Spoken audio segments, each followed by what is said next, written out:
Korea में मुख्तलिफ़ किस्म की यूनिवर्सिटीज़ हैं, कुछ पब्लिक यूनिवर्सिटीज़ हैं मतलब गवर्नमेंट की हैं, कुछ प्राइवेट हैं। वहाँ पे सेमी गवर्नमेंट चक्कर नहीं होता है, जैसे पाकिस्तान में कुछ यूनिवर्सिटीज़ वो सेमी गवर्नमेंट है, जैसे कि नस्ट यूनिवर्सिटी है वो सेमी गवर्नमेंट है। लेकिन फास्ट यूनिवर्सिटी है वो मुकम्मल प्राइवेट है। यूईटी होगी, टेक्सला लाहौर, वो मुकम्मल जो है वो गवर्नमेंट की यूनिवर्सिटीज़ हैं।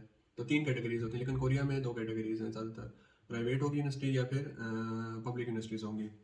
जो पब्लिक यूनिवर्सिटीज़ होती हैं उसके नाम के साथ नेशनल लगा होता है, जैसे Seoul national university, Chonnam national university, Busan national university, Kyungpook national university और इसी तरह और भी बहुत सारी यूनिवर्सिटीज़ हैं जिनके आगे नेशनल लगा होगा, तो इसका मतलब है वो गवर्नमेंट की यूनिवर्सिटीज़ हैं।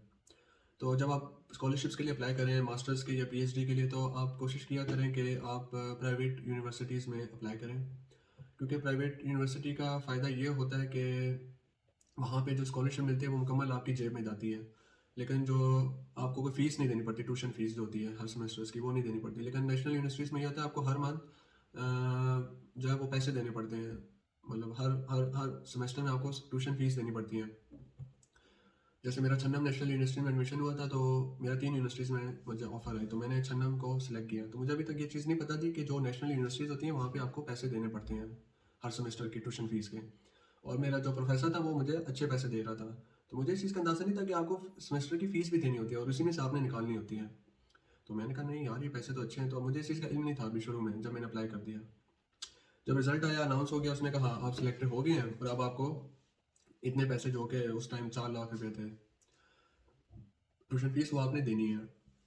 तो मैंने वो किसी तरीके से दे दिए 4 लाख रुपया। मैंने कहा ठीक है, वहाँ जाएँगे तो मैंने कैलकुलेशन कर लिया, अच्छा ठीक है, 3-4 महीने में ये पूरे हो जाएँगे और उसके बाद ये फिर 2 साल का मास्टर्स है, समहाउ जो है वो निकल जाएगा। तो उसके बाद जो है वो दूसरा सेमेस्टर है, फिर आपने पैसे देने पड़े, तीसरा या फिर देने पड़े, और चौथा जो था वो मुझे स्कॉलरशिप मिल गई थी, क्योंकि फुली फंडेड मतलब 100%, मैंने कोई पैसे नहीं दिए क्योंकि मेरा जीपीए अच्छा था।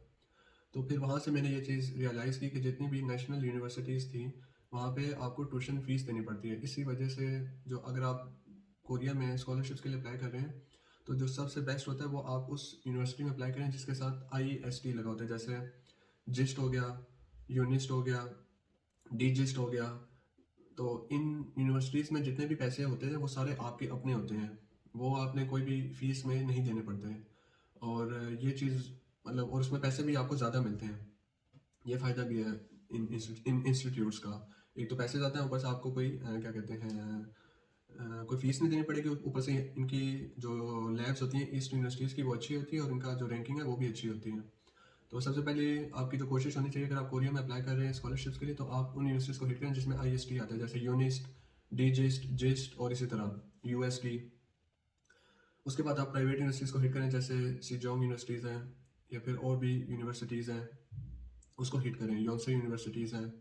और अगर आपका वहाँ पे नहीं आता तो फिर थर्ड पे आप ऑप्शन रखें, उन यूनिवर्सिटीज़ को हिट करें जिसमें नेशनल का वर्ड आता है। ये एक चीज़ थी। दूसरी चीज़ ये थी कि जब आप किसी स्कॉलरशिप्स के लिए अप्लाई करें तो आप प्रेफरेंस दें सियोल को। सियोल में एक तो मेट्रोपॉलिटन सिटी है, वहाँ पे मस्जिद भी है और पाकिस्तानी इंडियंस फॉरेनर्स बहुत ज़्यादा हैं और घूमने फिरने की जगह भी बहुत ज़्यादा है। लेकिन वहाँ पे एक नुकसान ये होता है कि वहाँ पे घर लेना बहुत मुश्किल होता है और घर बहुत ज़्यादा महंगे होते हैं। फिर जो आपकी सेविंग होती है ना, वो हैंड टू माउथ हो जाती है, आप इतना सेव कर नहीं पाते क्योंकि किराया बहुत ज़्यादा होता है। फिर आपने उसका वो भी देना होता है उधर जाने के बाद। अगर आप घर ले रहे हैं, डॉर्मेट्री या हॉस्टल में नहीं रह रहे, तो आपने एडवांस भी देना होता है और एडवांस काफ़ी ज़्यादा होता है। लेकिन अगर आप डॉर्मेट्री में रह रहे हैं, सिंगल हैं, तो फिर आपको तब भी एडवांस समटाइम्स देना होता है, डिपेंड करता है यूनिवर्सिटी टू यूनिवर्सिटी।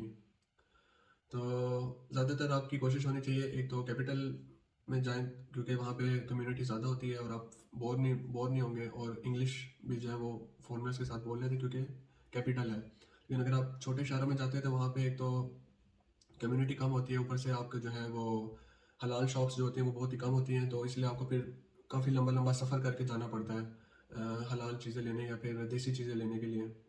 तो ये चीज़, दो जो चीज़ें थी जिसके बारे में मुझे पहले नहीं पता था कोरिया जाने से पहले। एक तो मैं मतलब छोटे शहर में चला गया जो कि मतलब छठा छोटा था, ग्वांगजू 6 नंबर पे आता था, इतना बड़ा शहर नहीं था।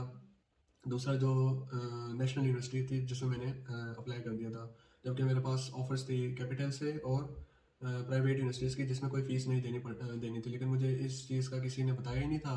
और वहाँ जाके मुझे मतलब इस चीज़ का इल्म नहीं था, फिर इस वजह से मुझे थोड़ा 2 साल तक जो है वो उतनी अच्छी ज़िंदगी मैं ज़्यादा घूम फिर लेता और ज़्यादा एक्सप्लोर कर लेता अगर मैं कैपिटल में होता। तो ये चीज़ आपने जो है अपने ज़हन में रखनी है कोरिया में स्कॉलरशिप्स पे अप्लाई करने से पहले।